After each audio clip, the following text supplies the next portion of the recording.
इतिहास वह नहीं होता जो किताबों में लिखा जाए।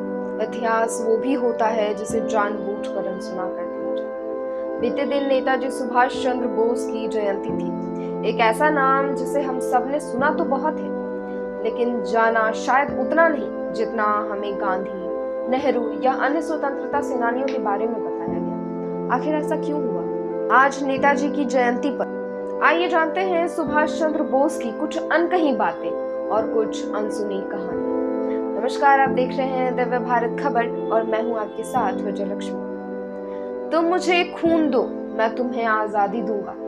यह नारा देने वाले आजाद हिंद फौज के संस्थापक नेताजी सुभाष चंद्र बोस का जन्म 23 जनवरी 1897 को उड़ीसा के कटक शहर में हुआ। कटक में प्रारंभिक शिक्षा के बाद उन्होंने रेवेन्सा कॉलेजिएट स्कूल में पढ़ाई की और फिर कलकत्ता विश्वविद्यालय से उच्च शिक्षा प्राप्त की। 1919 में उन्होंने बीए की परीक्षा प्रथम श्रेणी में उत्तीर्ण की और पूरे विश्वविद्यालय में दूसरा स्थान प्राप्त किया।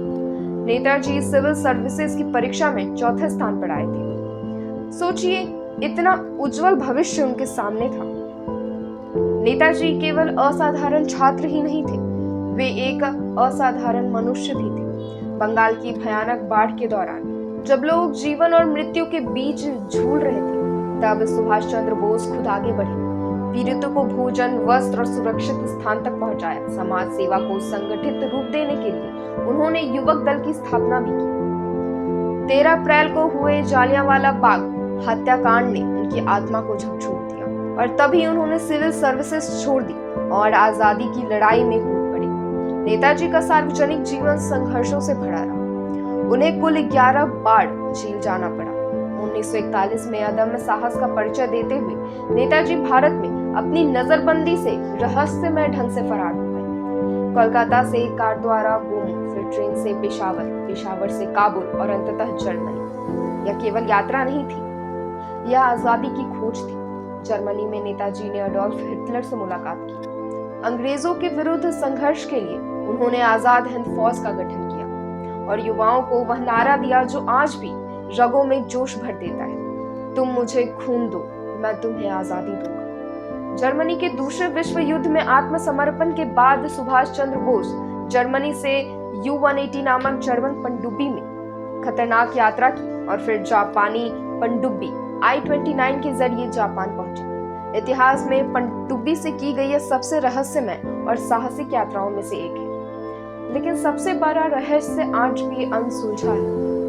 18 अगस्त 1945 को वे एक विमान से जा रहे थे। कहा गया कि ताइहोकू हवाई अड्डे पर विमान दुर्घटनाग्रस्त हो गया और नेताजी की मृत्यु हो गई। भारत सरकार ने आरटीआई के जवाब में विमान हादसे की बात स्वीकार की, लेकिन जापान सरकार के अनुसार 18 अगस्त 1945 को ताइवान में कोई विमान हादसा हुआ ही नहीं था। तो फिर सच क्या है?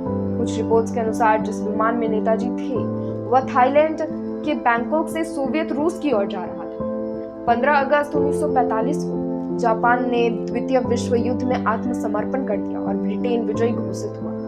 क्या नेताजी कोई नई रणनीति के लिए रूस जा रहे थे? 1985 में उत्तर प्रदेश के फैजाबाद में गुमनामी बाबा उर्फ भगवान जी का निधन हुआ। उनकी मृत्यु के बाद जो सामान मिला उसने पूरे देश को हिला दिया। वही शिगार, वही घड़ियां, वही टाइपराइटर, वही किताबें, यहाँ तक कि सुभाष चंद्र बोस के 67वें जन्मदिन पर जारी डाक टिकट भी। चेहरे की समानता और रहस्यमय जीवन ने लोगों को सोचने पर मजबूर कर दिया। क्या गुमनामी बाबा खुद सुभाष चंद्र बोस थे? इसका अंतिम सत्य आज भी सामने नहीं आया। नेताजी उन स्वतंत्रता सेनानियों में से हैं जिन्हें शायद उनके योगदान के अनुरूप सम्मान कभी मिला ही नहीं। आज से ठीक 2 दिन बाद हम 77वां गणतंत्र दिवस मनाने जा रहे हैं। देश आजाद तो हुआ, लेकिन शायद वैसे नहीं जैसे नेताजी चाहते थे।